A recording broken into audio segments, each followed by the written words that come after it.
Hello, everyone. Welcome to another episode of the DoersCast. This is a podcast where we bring on entrepreneurs, business owners, and just people who are out there putting action to their ideas. So today we have a very special guest.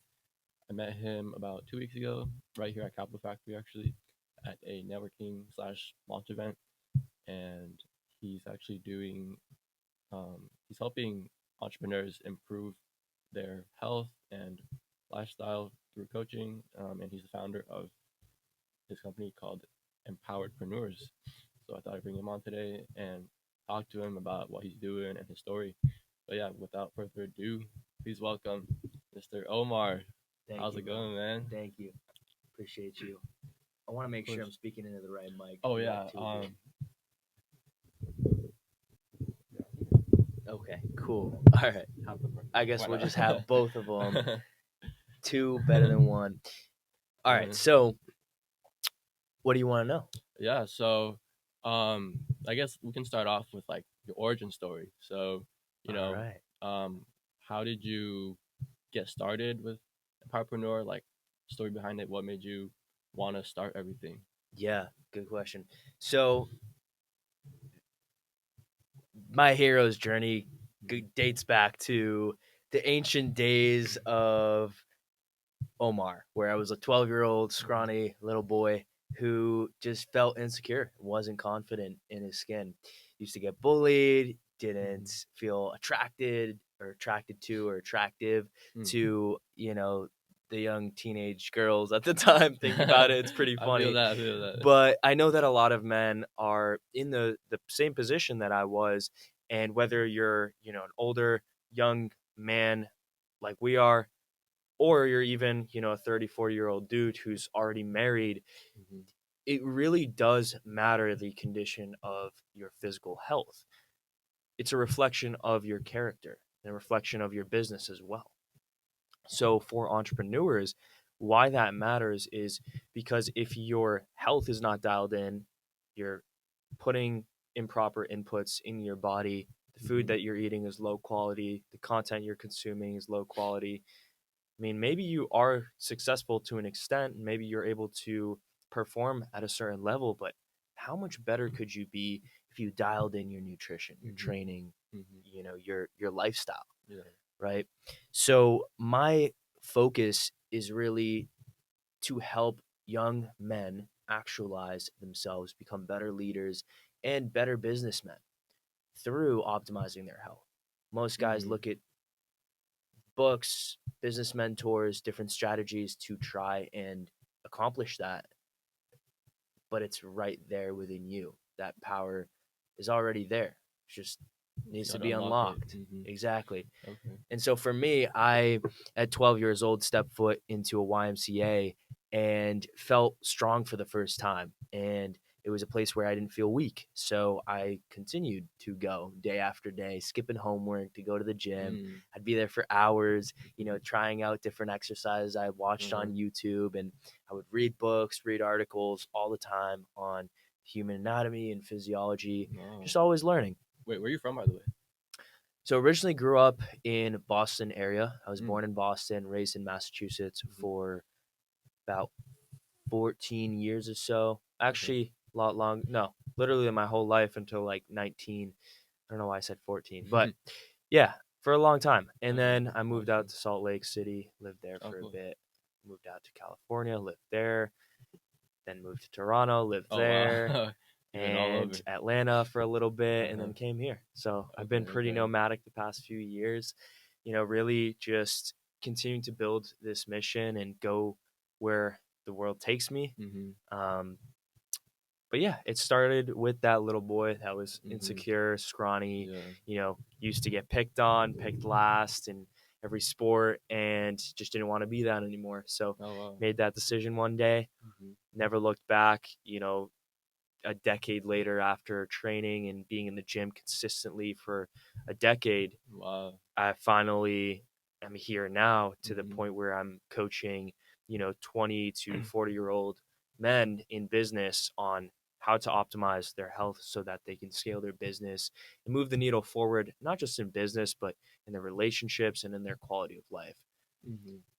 Okay, cool. So you became like a gym bro basically from the moment you were 12, and you just worked towards that like every day. Did you go to college? Did you like want to go straight into this like after you came out of high school? Mix of both. So I wanted Uh-huh. to go straight into personal training and then Mm-hmm. eventually taking that online and carving my own lane. Mm-hmm. However, a big hurdle for me when I was younger was the fact that I didn't have a degree and I Mm-hmm. wasn't, didn't have PhD next to my name. Mm-hmm. And I think that's actually a hurdle for a lot of people where they think they need a piece of paper or a degree to Mm-hmm. prove their worth and to validate themselves so that they can do what they're passionate about. Is that something that you thought you needed for like to be a coach? Like you like, oh, I Yeah. need a degree Yeah, I to. thought I thought I should go to school, Uh-huh. maybe become a doctor, and then 8 years from then I could, start my own Mm. company, whatever. So for a while, that was the reason that, or the story that I told myself, Mm-hmm. which held me back. And it wasn't until I really broke through that limiting belief that I Mm-hmm. actually started to take action and start to see results. Was it like you thought you needed money first to like to start your business or to start like your coaching journey? I thought I needed more knowledge. So I didn't Mm. feel worthy as I was, 17, 18 years old. Mm-hmm. And I decided to go to university and I went on a pre med track, as any good little Arab Mm-hmm. man would do Mm-hmm. for his parents Yeah. who were always harping me to Mm-hmm. go and become a doctor. And that was their dream. So I was like basically convincing myself into doing it. And Mm-hmm. I go for a year. First semester I knew for certain I was going to drop out. Like Really? I just stopped showing up. I didn't go After one semester of one college. semester, dude. I literally stopped going. Uh-huh. I skipped all my classes. I skipped my finals. I stopped Wow. going to school Uh-huh. and just basically didn't go to college, Hmm. which I'm sure they assume like, all right, so this kid's out. And I focused on personal training. And that's how I Wow. really started coaching and started this journey to where I am now Mm-hmm. as an entrepreneur, where I realized that I didn't need this degree or this piece of paper to validate me so that I could help people. What brought you to that realization that like, oh, I actually don't need college, and like what allowed you to like not worry about it and just put it aside Mhm. and like be fully focused on your thing? As I was in college, I Mm-hmm. was also personal training. Mm. So I Like was, side hustle. yeah, and Mm-hmm. it was like something I really enjoyed it, and Mm-hmm. I'm super passionate about that. Yeah. And I would go to bio class and I was just not in it. Like my head wasn't in it. I hated it. I'm like, why am I learning about this when I want to be learning about the human body and how to transform people into superhumans, Mm. right?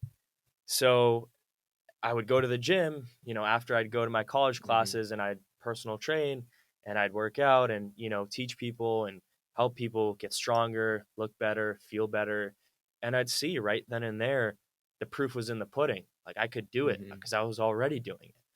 And I Mm-hmm. was gaining that confidence over time as I would get more clients. So my hustle went from, a high schooler who was like selling, weed on the side to Mm-hmm. now I was like selling personal training package and I was legit and I see. I had an actual career Mm. in front of me, which, average pay is like 30, 40K Mm-hmm. for a personal trainer. Oh. So in my head, here's the kicker, right? Here's where things turn around. Mm-hmm. In my head, I'm like, I can do this, but is this really going to pay the bills? And is this actually what's going to lead me to this grand vision that I have? Mm-hmm. Making 30K, 40K a year is not going to do that. So I'm at this gym that is also a physical therapy center. So I Mm-hmm. would shadow the physical therapist and I'd learn things that were way more advanced than what the average personal trainer knew. So I was thinking in my head, I enjoy this stuff. Why not go back to school, get my doctorate in physical therapy? Mm-hmm. And here goes another, ploy in my head where I start deceiving myself and falling into that same limiting belief again, that I needed this degree to be able to build my dream and build my vision and build a company and make an impact. So I go back to school and I go to Sigmund Community College. $1,000, not a big deal if I drop out, right? 2 weeks in, I just knew, like, fuck this. I am not going back. Wow. And You're just done with the classes. yeah, man, at that point, like, again, I just stopped going. It was a spring semester, and I went for maybe a couple weeks, and then I just stopped going, focused on personal training. And from there, really just knew, like, I wasn't going back. I remember handing in a paper for my like last project for the finals, and it was a submission of an essay for my, I believe, biology class. And I had plagiarized the whole thing. I was too busy. I was personal training, focused on that. Didn't want to prioritize school and homework, so I did what most college kids do and copy and paste. Yeah. And my bio teacher found out, and he calls me into his office, and he's like, "Hey, man, I'm gonna give you another shot. Like, you clearly copied and pasted this whole thing." And I was like, Do I "All want right, the other shot? well, sure." But like, I didn't tell him straight up to his face that I wasn't gonna do it. I said, "Yeah, I'll do it." Just never did it. Never handed it in. Flunked all those classes intentionally. Not that I wasn't smart enough, because like honestly, I even at that point, sure, could have studied just like anyone else and done great, but my heart and my head was not in that. So why was I going to continue expending my energy and my time in something that I wasn't getting an ROI out of, and I wasn't finding passion in? So that led me to dropping out, moving to Salt Lake City, where another couple years go by, and that's how I'm here right now. Wow. So you so when you were in college and like you said you were doing like the personal training on the side, um like did you know like was it at a point where you're like, okay, I can just like stop school right now and like I'm my training on the side, it's like big enough to where I can just like take it full scale pretty much, and like is that how you're able to just be like, okay, like I don't need school now? Every entrepreneur wants it to be that way, and that's the perfect scenario. However, that's not how I did it, and I'm sure that's not how a lot of other successful entrepreneurs do it. In theory, would it be great to have your side hustle replace your current income or your job or whatever it is that you are having trouble letting go of before you quit it? Yeah, that would be great, but the reality is, what's more important, your time or money? Time. Yeah. Yeah. It's your most important, most precious, most finite resource. Yeah. So if you're your asset and your time is finite, why are you trading that for money? So in that same thought, I realized, well, here's the thing. I was 19 years old at the time and didn't have a ton of bills, and personal training was doing it for me. Like, I made like 1,500, 2K a month, maybe. Probably would have made more working full time at, whatever, grocery store, right? However, I was gaining valuable skills out of it that were priceless. Relationship building, communication, sales skills. So you understood the value application. of what you were learning, and you understood that it was worth a lot more than the safety or the money that you make from the other route. Bingo. And you're obsessed, like you're pretty much obsessed with your the personal training and helping people develop that. So like I guess like you had that vision pretty much that allowed you to go all in, right? Right. Yeah. The skills that I was able to hone out of it and that I recognized I'm able to build out of investing my time into coaching was far more valuable to me than whatever money I'd make if I'd went down the route of becoming a doctor. And the reality is the ROI is not there either. Even if we weigh it out, I was going to spend 8 years of my time that I cannot get back, where I could have built my business and built my vision and, you know, done everything that I wanted to do. Or I can focus it in school, become a doctor, and then have like 200K in debt and be paying that off for the next, whatever, 10 years just for a measly 6-figure salary.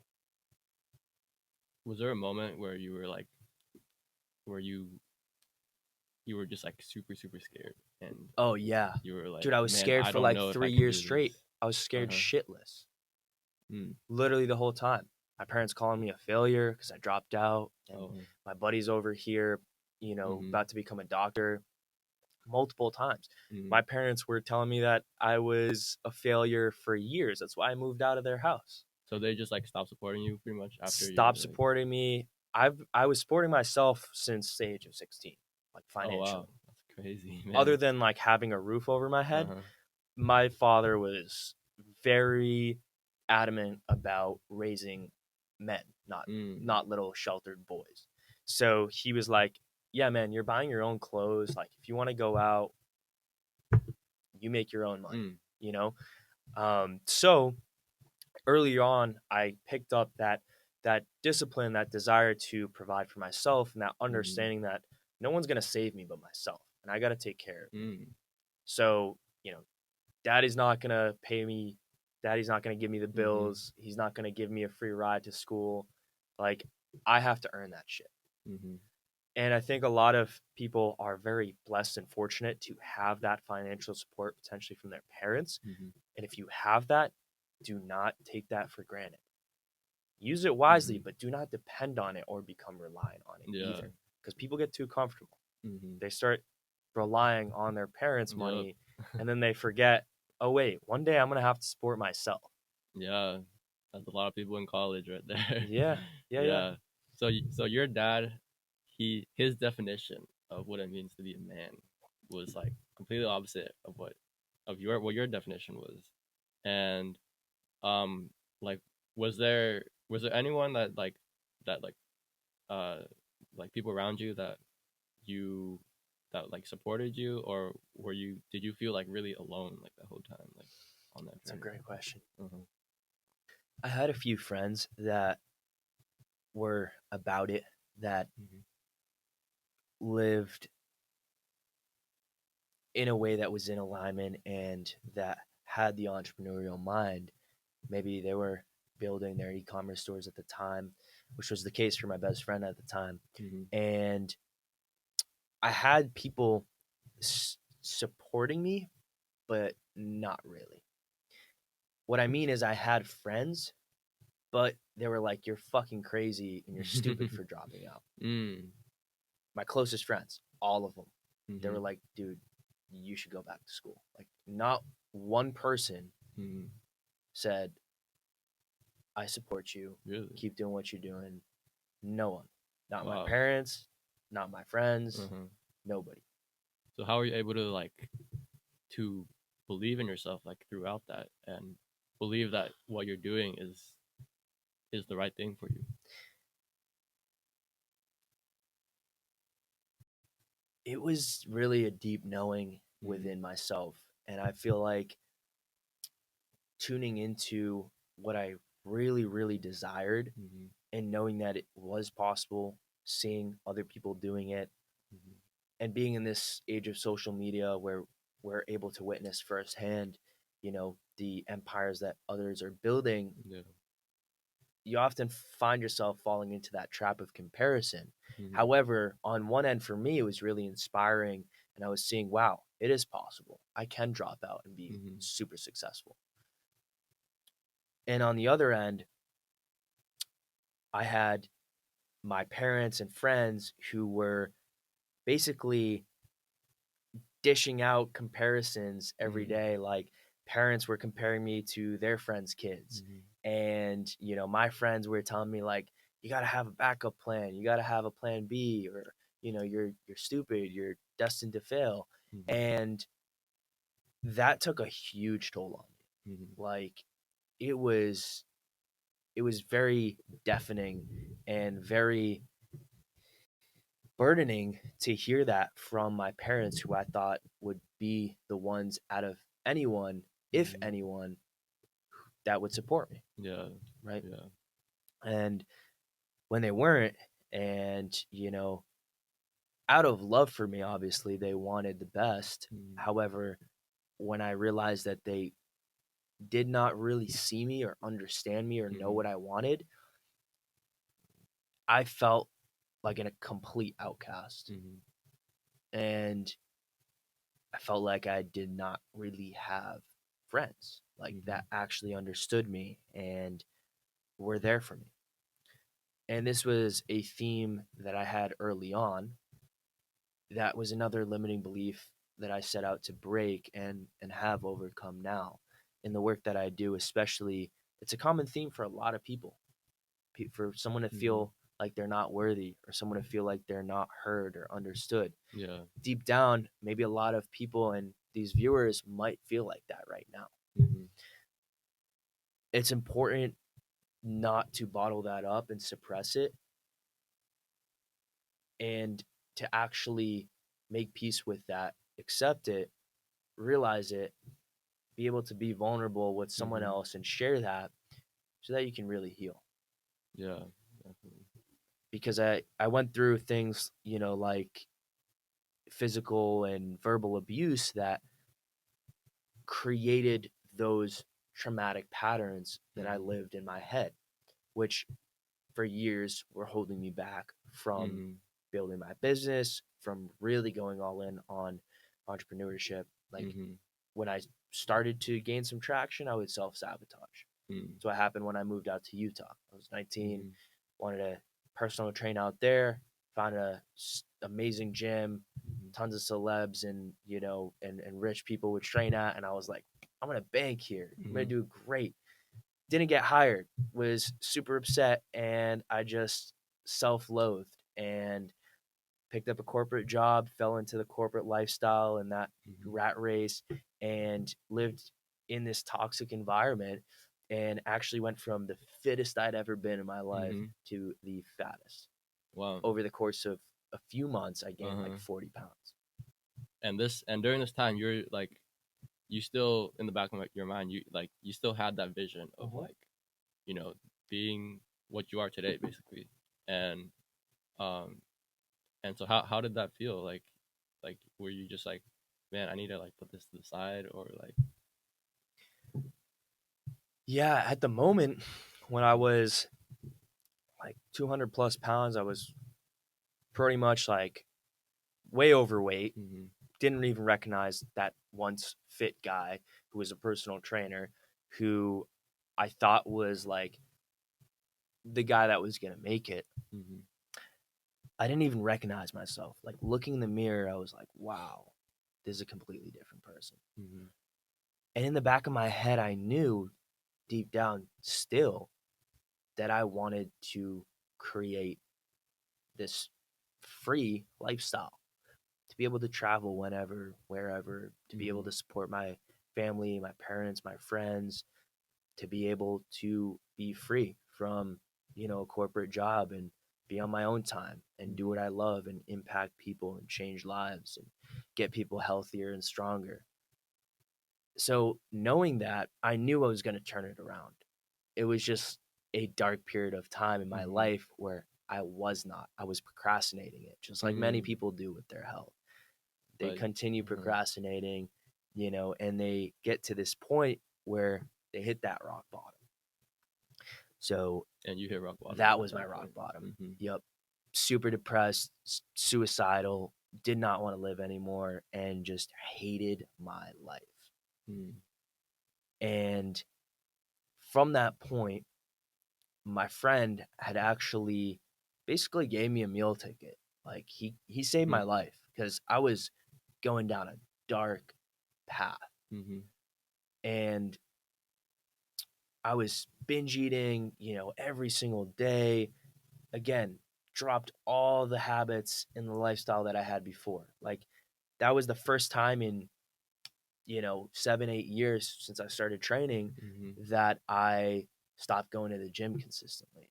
I stopped eating right. Like, everything I knew and loved about myself was no longer true, or so I thought. Mm.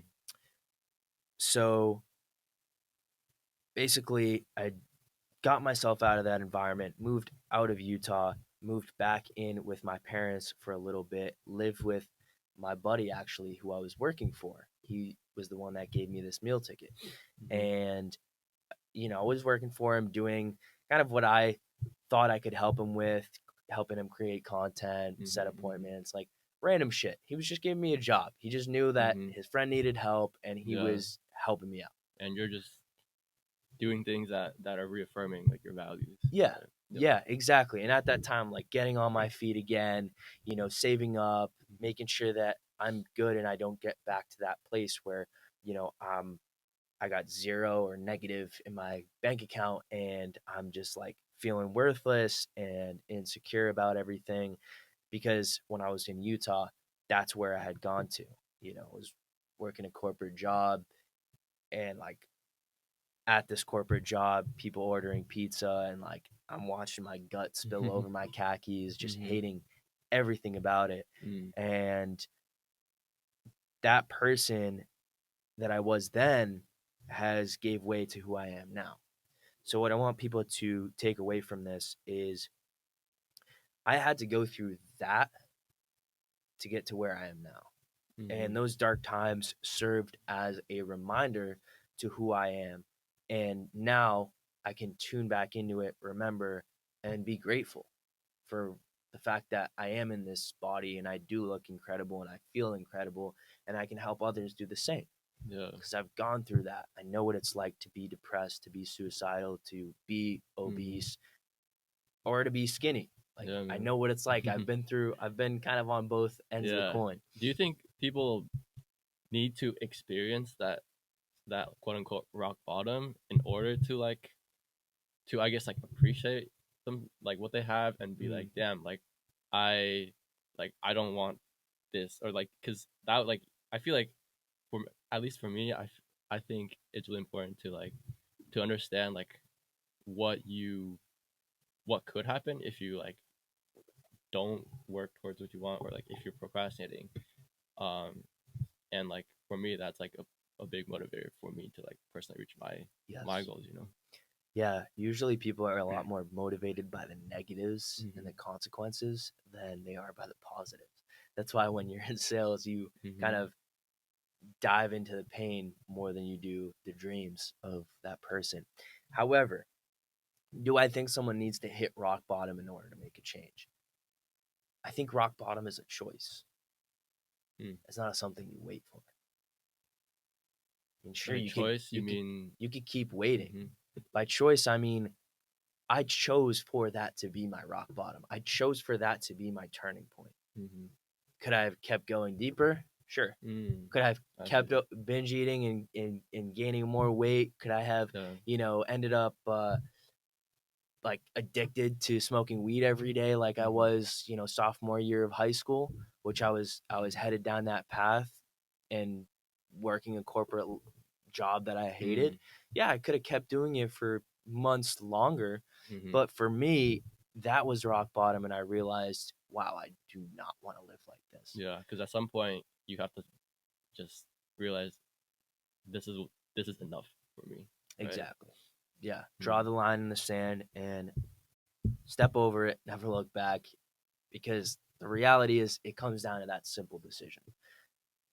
A lot of times people wait for a tragedy or some traumatic experience to happen before they make a change. Why? Mm. Interesting. You know? Yeah, Like, yeah. why do you have to let it get worse before it gets better? Mm. Why don't you just start now? Yeah. there's a lot of ways of looking at it. Yeah. Like you can either see yourself as, oh, I'm still waiting, I'm still falling, and I'm still waiting to reach the bottom, or you can say, oh, I'm, you know, like I'm not gonna look down, and I'm just gonna Yeah, start catch climbing back yourself. up. Like, Yeah. why do you got to keep going down? Why not just, all right, I'm done here. I'm ready to go up now. You know, Yeah, like it's a choice. It's not, if definitely. you live in that victim mentality and tell yourself, oh no, things have got to get worse. Like, really, it's not. Nobody's sitting there telling themselves like, oh, I want to be more depressed. Yeah. Some people do get addicted to feeling sad and feeling those emotions because they've identified with them so heavily and it's all they know.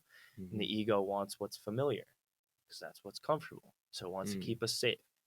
So it keeps seeking out these same habits that we've programmed ourselves with, whether it's, watching way too much Netflix more than we know we should be, or Yeah. eating too much junk food more than we know we should be, Mm. or, skipping the gym, like whatever those habits are that are not conducive to your life. Why are you running away from the possibility of you living a better life? Exactly. A lot of people are Exactly. afraid of their success because it's unfamiliar. Mm-hmm. And so they're more afraid of the fear of criticism of when they actually succeed rather than being afraid of the current state that they're in, being afraid of what happens if I keep going down this way, Mm. So a lot of times, like, I'll ask, especially my clients to envision and foreshadow what happens if you continue not taking action and doing the things you should be. What Mm-hmm. happens if you keep up this current lifestyle? And when you start to envision it, you're like, wow, well, I'm going to have health complications. Maybe I'll Mm-hmm. have diabetes. Maybe, I'll end up with cancer. Like a lot of people, and it's so common Yeah. for people to have health complications and end up in the hospital and fall victim to whatever the doctor diagnoses them as. Yeah. Yeah. All right. So let's move on to, like, I guess, like let's talk about some of the business side of things. Sure. Um. So I know you create a ton of content for your business on Instagram. You're posting like every single day. Is Instagram is like your the main marketing tool Yes. for you? Is Yes. it the only one, pretty much? So I'm mainly on Instagram, Mm-hmm. Facebook. I do use Twitter here and there. That's not like my main Mm-hmm. platform, but Instagram and Facebook, Instagram. yeah. Okay. So, how long have you been like on this content journey for? About like 5 years. 5 years. Yeah.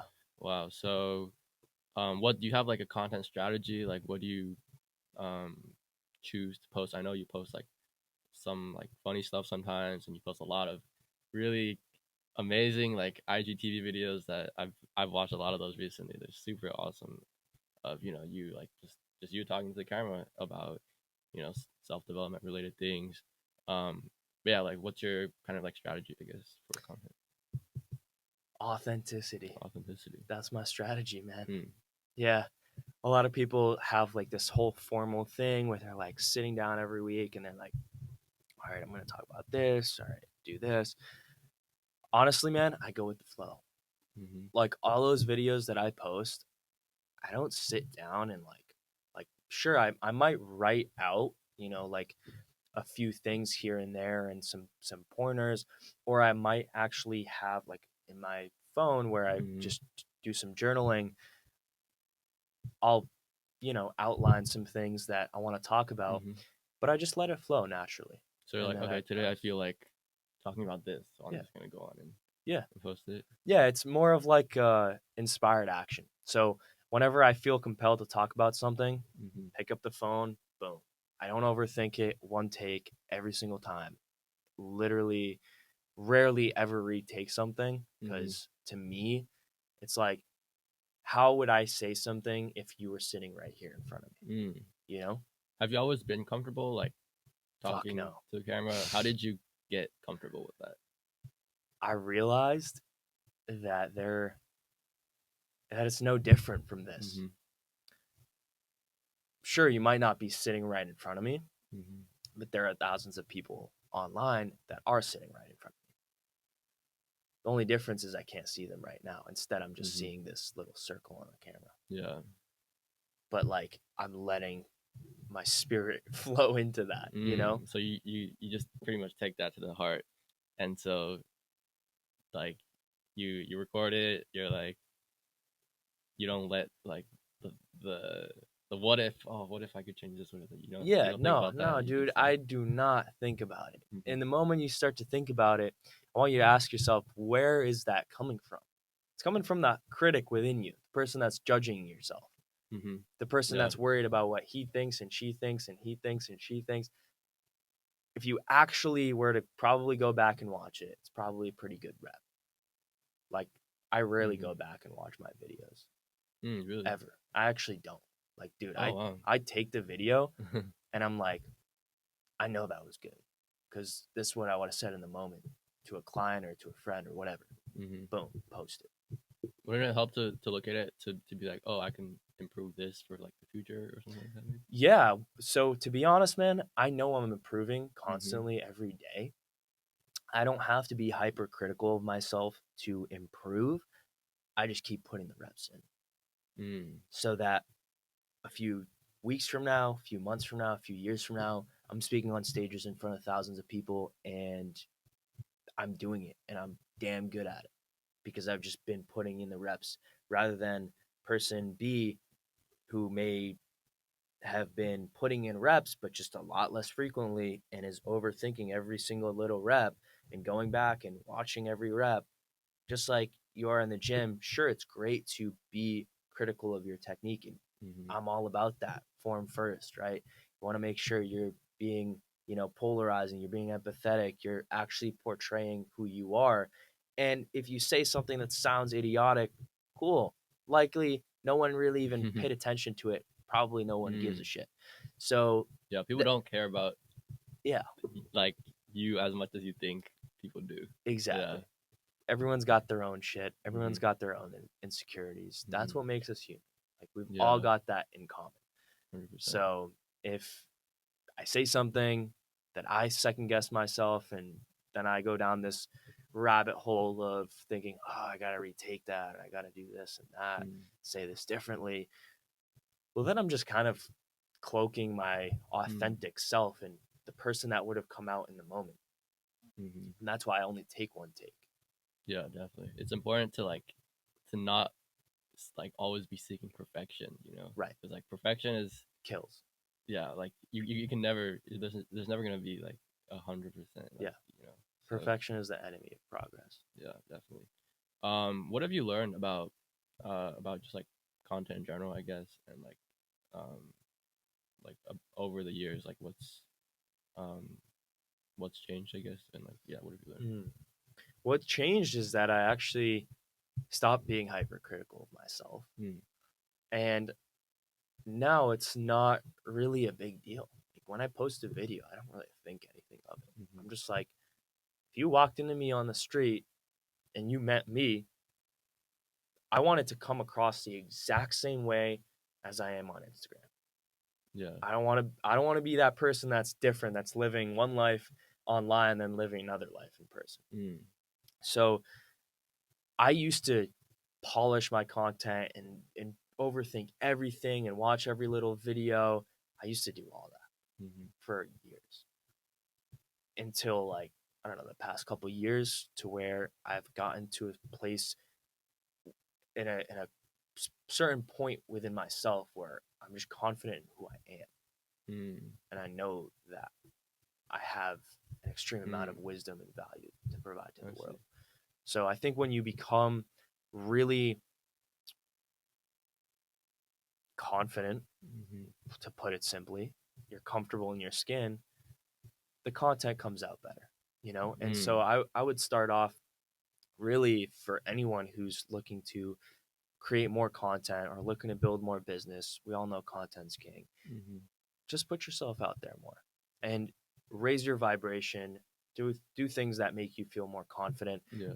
competence breeds confidence. So the more you do something, the more Exactly. competent you'll get at it. Yeah. It becomes more of a skill. Yeah. And then you have more confidence. Yeah, it's like the quality quantity thing. Right. Like where you have to have quantity in order to build quality. You know, it's not like a quality over quantity thing or one or the other. Yep. So, Definitely. yeah. All right. Oh, so tell me about like your favorite like client transformation story. There's a lot of them, but I'll tell you the most recent one, which was yesterday. Oh, And it was super dope because this was literally our onboarding call. First call. I get on, and this guy is already pretty successful. He's running, a major company in New Hampshire, and he is crushing it. However, he doesn't feel like he's doing enough. So he's always taking on more things, just like any entrepreneur wants to do more, is ambitious. So a lot of us end up biting off more than we can chew, and we are saying yes to too much. So when we're saying yes to everyone else, what we're doing inherently is saying no to ourselves. Right? Like if I'm committing to all these obligations and to all these other people and serving and helping everyone else, that means I'm making less time for myself. I'm always giving, I'm not receiving. Yeah, okay. I want to balance that. So for him, we worked on, some fundamental strategies and lifestyle habits and talked about nutrition and training. Great. That is kind of the tactical advice that I can help guys with. However, the call itself that was the most transformational was the Breathwork Nlp session that I did with him. So we went back into his trauma and revisited those memories where he felt depressed and suicidal and, just hated himself. We went back into those traumas, and he basically was able to relive those and release those through breath work. And it was extremely powerful. What do you mean by powerful breath work? for him. What's breath work? Manipulating the breath. That's really like all it is. Breathing? Yes, literally? like that's Oh. breath work. Yeah. So it's very powerful, and it's the healing modality that's within us. Now, when you couple that with someone who's guiding you, who is able to kind of talk to your subconscious, which is basically what I do, doing hypnosis and NLP with someone is one of the most game-changing things that I do with my clients. So like on the front end, I transform men and I help them build their bodies and live a healthier lifestyle. But what you don't see on the back end is these transformations, all of them really start at healing the trauma within, rewiring the mindset, healing, and reprogramming subconscious beliefs like I'm not worthy, or I'm not enough, or, I'm not confident, I'm not smart enough, whatever the lies you're telling yourself. You got to fix the root of the problem, because that's what causes them to like be unhealthy or have these bad habits, right? Exactly. And our beliefs are the roots, right? So that is the difference between what I do as a transformation coach who helps people with their health versus what your average fitness coach does. Okay. Yeah. Well, so, I guess, or what was it like about this person that was like that like stood out to you the most? I guess like compared to like other people, like was it just like the story? Yeah, I mean, dude, this guy, like he beat cancer. He, was in a psychiatric ward. Like he has went through the ringer, and now he's killing it. He's making 150 plus K a year. He's got a nice job, but he's about to give that up to fully pursue entrepreneurship. He's, got some real estate going on, and he's doing all this stuff, which is awesome. And it's kind of like the majority of my clients, these entrepreneurial men who are ambitious, have big dreams, and they are sacrificing their health to do that and scale their business. So I'm helping guys like this, and I'm seeing these similarities and these tendencies. And what stuck out to me was the fact that he was already on such an incredible path. Like he's already making, tons of money, more than most people. He's already looks good, like better physique than 99% of people. He's in a relationship. So he's got like almost everything that the average person would want.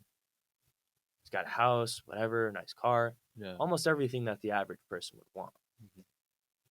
And what I loved about him is that he's not settling for that. I see. He doesn't want that mediocre average lifestyle, that American He's dream. not comparing himself to the average person. Yeah, and he's not. And he's like, I want more. Like, this is great, and I'm grateful for this, and it's awesome. However, I don't want to continue working for the man for the rest of my life. I want to quit this job. I don't want to be tied to it financially. I want to have freedom of my own time, for the sake of my kids, so I can raise them, so I can be with them. So that to me is something that really stuck out. And I also realized that that's something, a lot of entrepreneurs want. They want their freedom. But really what that freedom allows them to do is love themselves more and love others more. Yeah.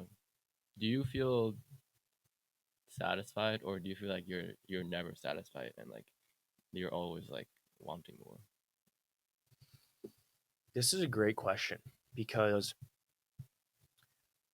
a lot of people, especially businessmen and people who are enveloped in this grind culture, think that it's good to never be satisfied. Yeah. And we're taught like never be satisfied. It's the worst thing in the world. To those people, I want to ask them, when is enough enough? Like, when are you going to truly be happy? Yeah. Because usually the answer is, well, I'm happy, but you know what I mean? I don't have this and People this are and this like, and this. oh, my satisfied is like the me like 10 years in the future. Yeah. And me 10 years later, satisfaction to me is going to be like me 10 more years in the future. Yeah. And then it's like, what? You are racing towards death. Yeah. What are you chasing? So, am I satisfied? Yes. I'm extremely happy every single day. And I don't just make a list of gratitude every morning. I actually feel it. Honestly, I rarely write down, I am grateful for. I wouldn't say rarely. I do it a few times a week. However, I do it out of intention and wanting to do it, not just because it's a chore. A lot of people journal, but they're not really feeling what they're journaling about. A lot of people say they're grateful for something, but they're just listing it out just to say they're grateful for this. But they're not really feeling what gratitude feels like. Because that's one of the highest vibration emotions. And so, am I satisfied? I am. However, do I want to continue being satisfied and achieving more? Yes. And that's what drives me. It's the difference between someone that lives in the future and someone that lives in the present and creates the future as they go. Wait, say that one more time. Yeah. For the viewers. Yeah. Say that one more time. It's the difference between someone that lives in the future and someone that lives in the present and creates their future as they go. Oh, yeah. 100%, man. That's like, yeah. Like, if you are immersed in your day to day, you don't have to constantly be sweating about, oh, I want to own a yacht in 10 years. Like, I want to have a multi-million-dollar business in a few years, or run a, huge team, or run a massive business that's changing thousands of lives. Well, that's going to happen anyway. I already know it. So why do I have to stress myself out thinking about it all the time? Yeah. Well, if I've set the intention and I've reversed engineered that plan and I'm doing it every single day, it's just a matter of time. Yeah. What do you have to say to the people who are or what do you have to say to people who are like struggling to be like fully present? Why are you struggling? Yeah, think about it. There's nothing to struggle. Like, just let go. Mm-hmm. Just take risks. Just Lack of presence comes from holding on to the past mm. or anxiously thinking about the future. So just don't look back. Just focus on what you have today. I'm not even saying don't look back, Uh-huh. because it's okay to reflect on the past and see, all right, well, you know, I have insight from the past and I can use that to help make more educated decisions. However, I'm not going to dwell on the past and live in it, Yeah, which a lot of people that's the do. difference. They're like, oh, well, I could have done this and I could have said this and I could have done that. It's done. And a lot of people also live in the future. They're like, I got to do this, this, and this so I can get that. And in 5 years, I can finally live my life and be happy. And they let the future like limit them. Yeah, they're letting their future dictate their now. So they're sacrificing their happiness and their quality of life now. They're not really enjoying what they do. So that 5 years from now, in this imaginary time that they might not even live to, they can actually live. It's kind of crazy. It's kind of backwards. When I say it out loud, it actually sounds stupid. Yeah. So, and I'm not calling anyone stupid. Dude, I do that. I do that too sometimes. Like, I definitely limit it and I do it way less now. But this has been a practice of mine for, past decade. Like, I've been in self-development since I was basically 12 and I stepped foot in a gym. Fitness is the gateway drug to self-development, by the way. And then, learned about meditation. I've been meditating for like 5 years now, more than that, consistently. So for me, it's pretty easy to tap into the present moment and be very immersed in it. Got you. All right, I think we're having a great conversation right now. I know you gotta head out soon, so we can wrap it up right now. But I want to ask you, where do you see yourself like in 5 years? Actually, that's kind of coming off that future thing, but yeah, no, I wanted to it's a ask good you, question, man. I have no fucking idea. Where do I think I see myself? I see myself on a beach, living my best life, maybe on a yacht with my friends. I see thousands of entrepreneurs whose lives have been changed, who I've helped. I've got my close circle of friends who, all crushing it in their life. And I'm happy.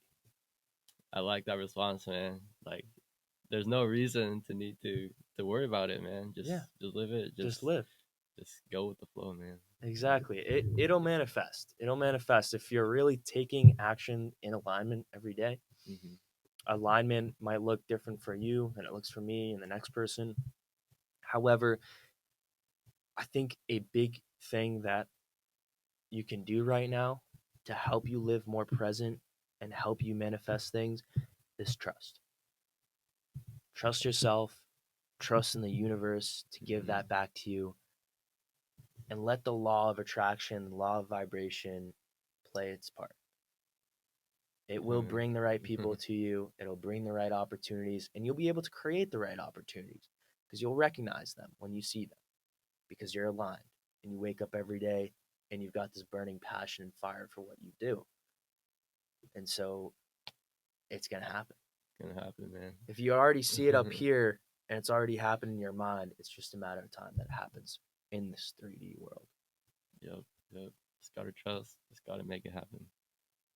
But yeah, I think this is a good place to wrap up our podcast for today. Thank you so much, Omar, for coming and spending time with us to tell us your story. I really appreciate it. And yeah, I'll link his socials down in the description for you guys.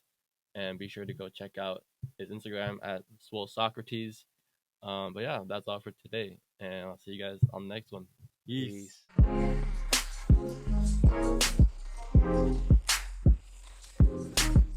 Peace.